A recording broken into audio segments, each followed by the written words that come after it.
Bonjour à tous, aujourd'hui on se retrouve pour la modélisation d'un roulement conique avec un axe creux sur Fusion 360. Donc on souhaite modéliser ce roulement qui est conique sur qu'une seule partie du roulement. Il a une goulotte de 7 mm. On a le plan juste ici, la goulotte elle représente 7 mm, la base est de 46 mm de diamètre, la base haute est de 27 mm de diamètre et la hauteur totale du roulement est de 23. L'axe creux est de 12,2 mm de diamètre et on va voir comment modéliser ça sur Fusion 360 à l'aide de la fonctionnalité Révolution qui permet d'extruder autour d'un axe.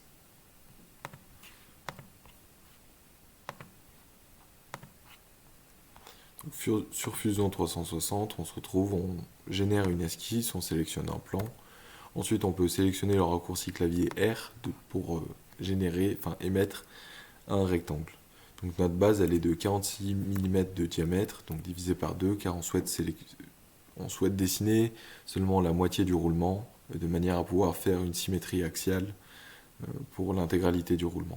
Et notre hauteur de la base plate est de 7 mm. Ensuite on va dessiner la hauteur totale du roulement qui est de 23 mm. Maintenant on va dessiner la base haute du roulement.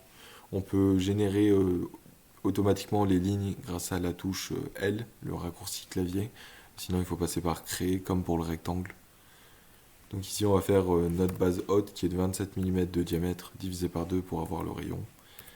À l'aide de L, on va rejoindre les deux plans. Et on a enfin notre surface. Actuellement, enfin notre profil. Actuellement, on n'a pas la réservation qui est présente pour l'axe. Donc on va générer un rectangle pour l'axe et on va faire une réservation sur toute la hauteur du profil et sur la moitié de l'axe. Donc c'est 12,2 divisé par 2. Donc là on observe bien 4 surfaces. 4 surfaces. Voilà. On a d'abord la surface conique, l'axe, la réservation de la moitié de l'axe, et la surface plane en 2 surfaces. Donc on va faire une révolution axiale. Donc on va sélectionner l'onglet solide, la fonctionnalité révolution. Et ensuite on va sélectionner d'abord les contours, donc qui représentent la surface à extruder, et ensuite l'axe. Voilà. Notre roulement est prêt en quelques minutes. On peut désormais l'extruder et l'imprimer.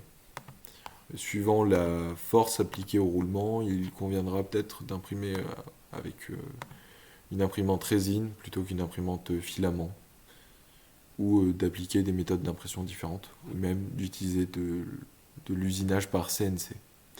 Je vous remercie d'avoir suivi ma vidéo. J'espère que cette modélisation de roulement vous sera utile. À bientôt.